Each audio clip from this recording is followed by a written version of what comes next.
صرف آپ علیہ الصلاۃ والتسلیم کی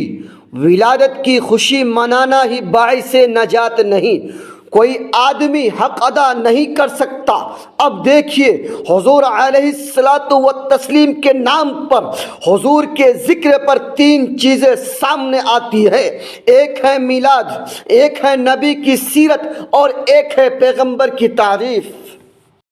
میلاد کا معنی ہے پیغمبر کی ولادت بیان کرنا، میلاد کا معنی ہے پیغمبر کی ولادت کی جگہ کا ذکر کرنا۔ یہ اہل سنت کے نزدیک عبادت ہے، لیکن نبی کی ولادت جب ہوئی، ولادت کی خوشی سب نے کی، اور ابو طالب نے بھی خوشی کی، ابو لہب نے بھی خوشی کی، لیکن ولادت کی خوشی ان کو جنت میں نہیں لے جا سکی۔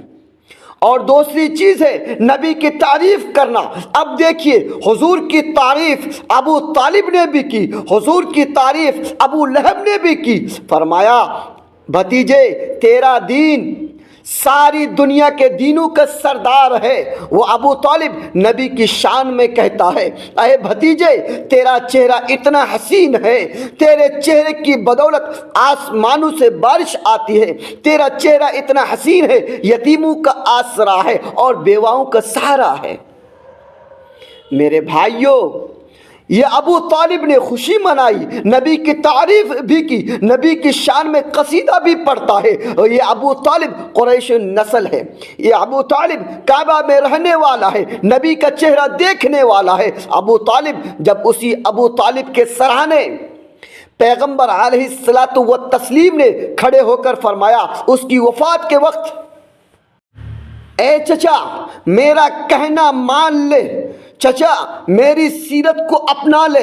اے چچا میری بات مان لے، تو یہ ابو طالب کہتا ہے، بھتیجے میں آگ پسند کر سکتا ہوں، میں آگ کو اپنا سکتا ہوں، میں آگ میں گر سکتا ہوں، لیکن میں آگ پسند نہیں کر سکتا، میں تیرا کلمہ نہیں پڑھ سکتا، میں تیری تعریف تو کر سکتا ہوں، میں تیری شان میں قصیدہ تو پڑھ سکتا ہوں، لیکن تیری بات نہیں مان سکتا۔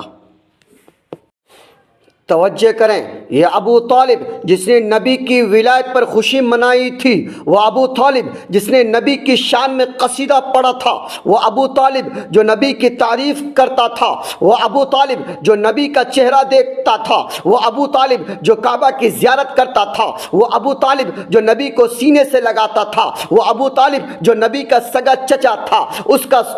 کا چچا ہونا ان کو جنت میں نہ لے جا سکا، اس کا کعبہ کو دیکھنا ان کو جنت میں نہ لے جا سکا، اس کا میلاد پر خوشی کرنا اس کو جنت میں نہ لے جا سکا، اور پیغمبر علیہ الصلاۃ والتسلیم کی تعریف کرنا اس کو جنت میں نہ لے جا سکا، پیغمبر کے شان میں قصیدہ پڑھنا اس کو جنت میں نہ لے جا سکا۔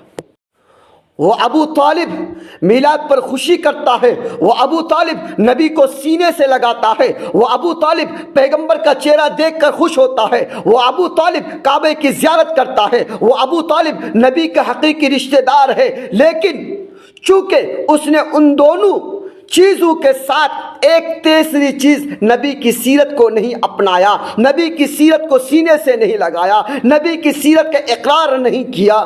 وہ ابو طالب سیدھا دوزخ میں چلا گیا۔ اور ایک دوسرے آدمی کو دیکھ لے، اس کا رنگ کالا ہے، اس کے ہونٹ لمبے لمبے ہیں، اس نے نبی کی شان میں کوئی قصیدہ نہیں پڑھا، اس نے نبی کی کوئی تعریف بڑے بڑے کلمات میں نہیں کیے، وہ قریش نسل نہیں ہے، وہ نبی کا رشتہ دار نہیں ہے، وہ عربی زبان نہیں جانتا ہے، اس نے کعبے کی زیارت نہیں کی ہے، وہ مکے کبھی نہیں دیکھے، لیکن اس نے نبی کی سیرت کو سینے سے لگایا، نبی کے حکم کو سینے سے لگایا، نبی کی تعریف کو سینے سے لگایا، نبی کے قرآن کو سینے سے لگایا، نبی کے کردار کو سینے سے لگایا، نبی کے کردار کو سینے سے لگایا، نبی کے اخلاق کو سینے سے لگایا، اور پیغمبر کی سیرت کو اپنایا، اور اتنا مقام پایا، ٹہلتا مکے کی گلیوں میں ہے، اس کے قدموں کی آہٹ جنت میں سنائی دے رہی ہے۔ اللہ اکبر، اللہ اکبر، یہ ہے میرے نبی صلی اللہ علیہ وسلم سے نسبت کا نتیجہ۔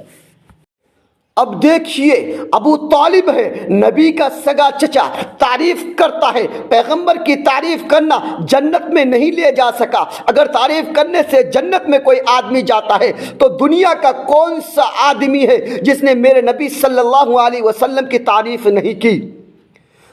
اور اگر نبی کی شان میں ترانہ پڑھنے سے آدمی جنت میں جاتا ہے تو بڑے بڑے لوگ جو گزر گئے ترم خاں نبی کی شان میں ترانے پڑھے لیکن وہ عاشق رسول نہیں کہلائے، وہ ابو طالب بھی قصیدہ پڑھ کر عاشق رسول نہیں کہلائے۔ میرے بھائیوں، صرف ترانے پڑھنے سے عاشق رسول نہیں کہلاتے ہیں۔ نبی سے محبت، نبی کی سیرت سے محبت، قرآن کریم سے محبت، یہ ہونا ضروری ہے۔ وما علینا الا البلاغ۔